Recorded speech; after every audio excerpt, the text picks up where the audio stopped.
What's going on, Dub Nation? You're watching Warriors Today by Chat Sports. I am your host, Tyler Smith, and we are presented by Prize Picks. On today's show, we're going to get into the latest news and rumors surrounding the NBA draft for your Golden State Warriors. They hold the number 11 overall pick, and by all accounts, it seems like they intend to keep it. So they're hosting draft workouts with some potential lottery picks. We'll tell you who they are and some potential workouts down the line that may be in the pipeline. But before we do, if you want the Warriors to draft a future All-Star, do one thing for me. Go down below, manifest it, hit that thumbs up icon, and like today's video. As Yaxel Lendeborg was the workout that was held for Golden State on Thursday. We talked about him coming in, and now we've actually heard from the potential lottery pick for Golden State about his fit with the Warriors, his journey to the NBA, what type of player that he is, and we saw him for the first time in some Warriors gear, which could be commonplace after a month or so. Now, Yaxel said this about his fit with the Warriors here. He said, "I think I'd fit in perfectly. They do a lot of off-ball moving sets, a lot of actions to get Steph open. Playing off his gravity would make it a lot easier for me to make reads and for the other guys to get open as well."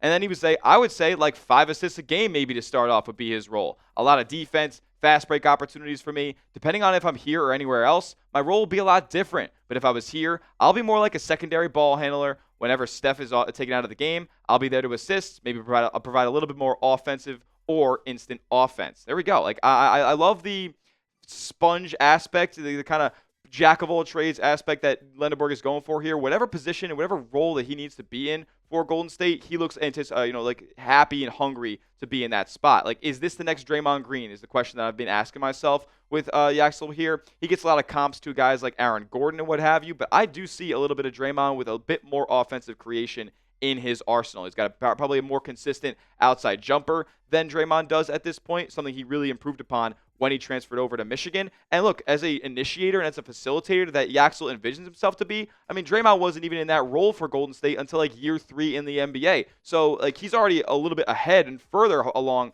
than Draymond was at this point. Draymond had a lot of stuff to work out once he got to the league. Yaxel's a little bit more polished, especially on the offensive end, than Green was coming in. And he probably possesses a little bit more desirable traits physically than Draymond did. 6'9", basically, without shoes. That's going to be 6'10" minimum in the NBA when he's listed there. And then he's got a 6.5 plus wingspan there. At 7'3", like he's going to be able to get deflections. He's going to be able to block shots like he did at the college level. He's got a 9-foot standing reach as well. He's already filled out at 240 pounds. Comes off an awesome season in Michigan where, like, a lot of people could consider him the best player in college basketball. Sure, Cam Boozer put up the gaudiest numbers, but this is a guy who was winning basketball games. He did lose that battle, though, to Boozer, back earlier this season, but he goes out, averages 15 a night, 7 rebounds. Now, don't take those rebound numbers too seriously here because he has a 7'4" player in Ade Mara down low. He's got Big Mo Johnson, who we'll talk about later on today's show, grabbing a ton of boards. He's an incredible defender, though, across multiple levels, over a block and a steal a game last year, and the efficiencies were out of this world, too. That's something that was consistent throughout his college career when he didn't have a super high volume three-point shot at UAB, more of an around-the-rim player, double-double machine, multi-time defensive player of the year in the AAC, and I think ended up being the player of the year in the conference in 2025. He was the top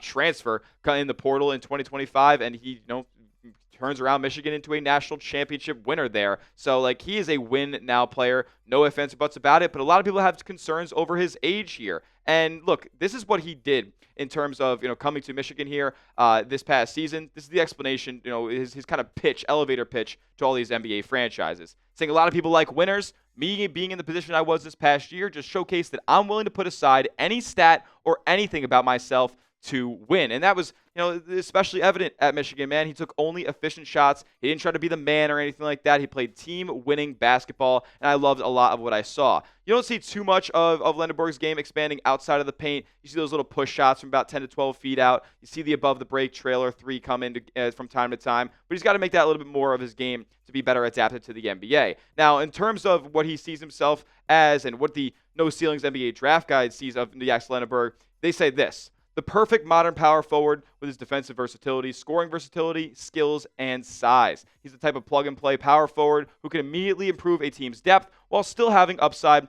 for improvement despite his age. Now, we'll talk more about Yaxel Lendeborg and a couple other Warriors workouts down the pipeline in just a second. First, a word from our presenting sponsor over at Prize Picks, America's #1 app for sports picks. You just pick more or less on a few player stats, lock in your lineup, and you can win real money while watching your favorite sports. NBA Finals, World Cup, Stanley Cup Finals, all in action right now. And you can get started with Prize Picks with a free $50 in your account in lineups if you use our code HMA and play your first $5 lineup. You can pick more or less on stats like points, rebounds, assists, blocks, three-pointers, steals, personal fouls. They have it all in terms of basketball, but hockey, MMA, golf, baseball, World Cup, you can combine all these different sports in the same lineup if you want to. And one thing I love about Prize Picks is their new social feeds feature where you can share Prize Picks with your friends and copy lineups into your own with a single click. You can even follow me on the app at Tyler J. Smith to see some of my lineups, including this one for the World Cup going on right now, where I got Christian Pulisic, Captain America, to have more than 19.5 passes attempted. That is a ride your side discount that's been thrown out there on Prize Picks ahead of the USA-Paraguay game. Then we have Briel Embolo of Switzerland, the attacker over there, to have more than 1.5 shots on target. And then Alisson Becker, the Brazilian goalkeeper, to have more than 2.5 saves. You can take my picks or fade them. Just do it at Prize Picks. Download the app today. Use the code HMA, and you're getting $50 in lineups after you play your first $5 lineup. That's code HMA. You play your first $5 lineup, and boom, Prize Picks is throwing $50 in lineups instantly into your account. The link to download the app is clickable in the comments section and description of today's video.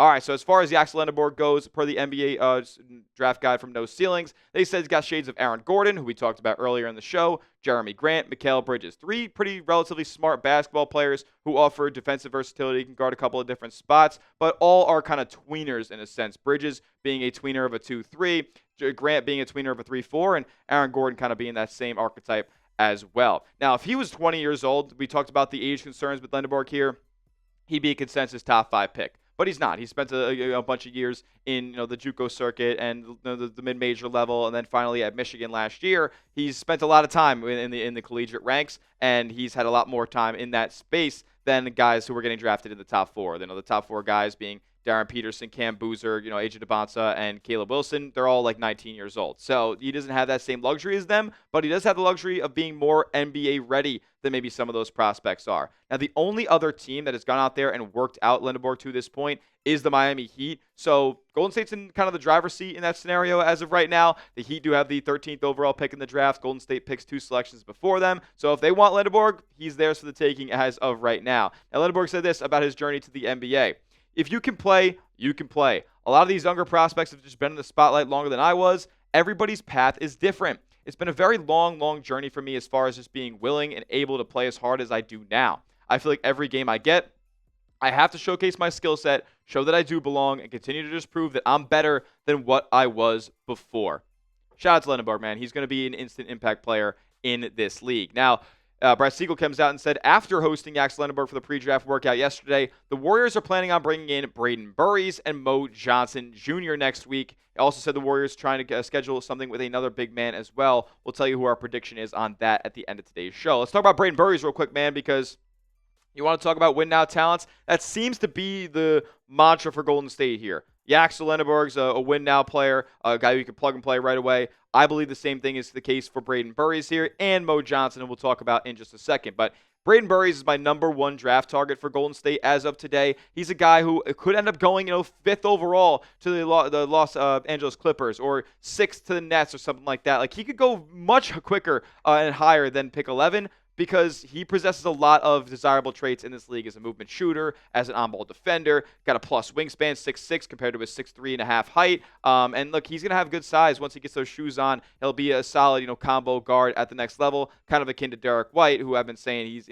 pro-comped for a long time. 16 points per game last year for Arizona, man. Over a steal and a half a game. 39% from three-point range on nearly 5 attempts, which is really good at the college level. And, he had 2.4 assists. Wasn't the lead ball handler all the time. That kind of was Jaden Bradley's job last year for Arizona. So there's that. But I think he can be that kind of secondary, complementary ball handler at the next level. Kind of the perfect guy to place in this Golden State Warriors offense. And in terms of efficiencies, man, the guy's got no cold zones for the most part. Aside from that right wing on the three-point line, I don't know why it's so bad there compared to, the 55% that he's throwing up above the break and then the 45% that he's throwing on the left wing. Kind of a weird spot for Brayden Burries. I guess we'll just run him on the left side of the floor for the most part here, but he's got the in-between game. He's got the float game. He's got the at-the-rim game, too. Like, all the efficiencies are awesome. For a guard to be shooting 62% true shooting, like that is pretty damn good. No Ceiling saying this on Brayden Burries.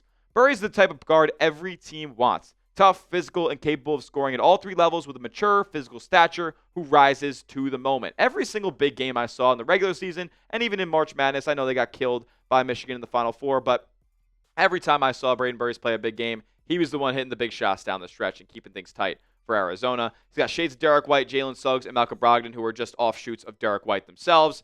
This is a guy who you're going to be able to play on any roster in the NBA, but I think he would fit magnificently in Golden State. Then Morez Johnson, Big Mo from the Michigan Wolverines, another really high floor guy.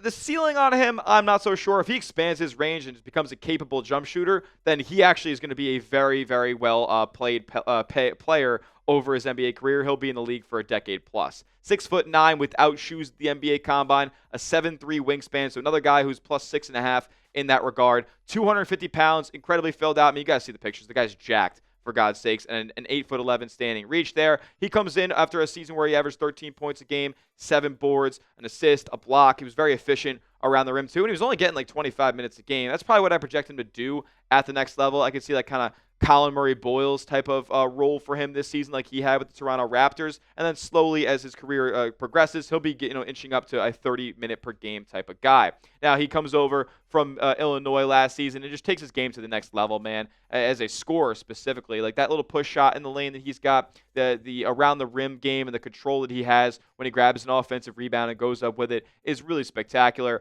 And he's been just a really capable defender throughout his collegiate career as well. No ceiling saying this on Johnson.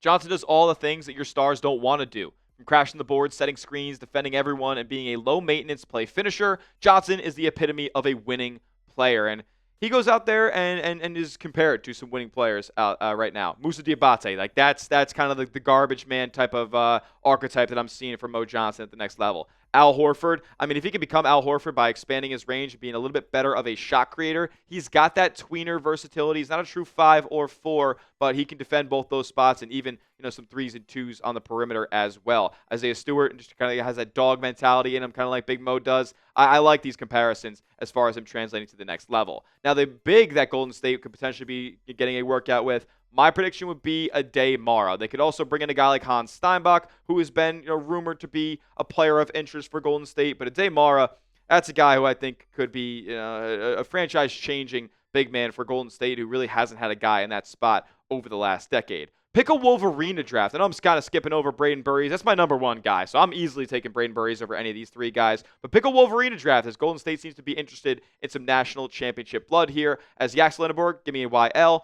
Mo Johnson, give me an MJ. And Aday Mara, drop an AM. Let me know what your thoughts are as far as Golden State's draft preferences, as that will do it for today's show. Make sure you are subscribed to the channel, youtube.com/WarriorsTV for the latest and greatest on your Dubs all offseason long. We'll see you guys next time. And as always, let's go Dubs.